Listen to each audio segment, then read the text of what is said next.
Hallo, my naam is Janine van die Kerk van die Radio Kansel en ons het die naweek gepraat oor familiarity breeds contempt. Nou my beste voorbeeld daarvan is die.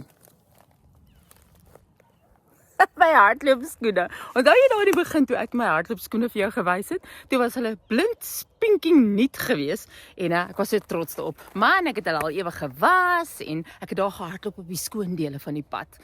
Maar dan besef jy, nee, wat, môre is hy weer vuil, hierdie grondpaai, een keer sy hardloop en dis alles afgeskryf, so why bother?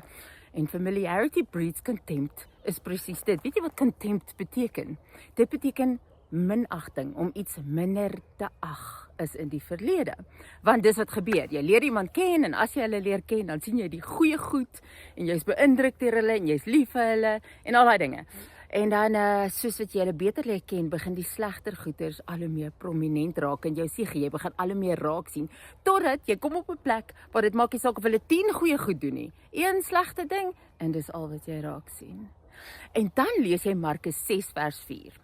Daar staan 'n profeet is nie ongeëerd nie, behalwe in sy eie vaderland, onder sy familie en in sy eie huis. En dit was Jesus wat dit gesê het. So, dit gaan oor die kerk, ons Christene wat mekaar familiarity breeds contempt, wat saam met mekaar Vrydag is en Sondag is. Dis biduur, dis dienste, ons dien saam, ons doen projekte saam en hier en daar gebeur al die goeders wat so inkruip, né?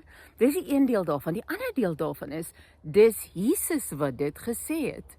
So, is daar dalk 'n moontlikheid dat ons familier raak met Jesus, met die God van die heelal. En dan dink jy daai 24 ouderlinge wat nie kan regop staan in sy teenwoordigheid nie. Die 4 lewende wesens wat net sê heilig, heilig, heilig is die Here God Almagtig. Hulle is sprakeloos. En ons raak hom gewoond.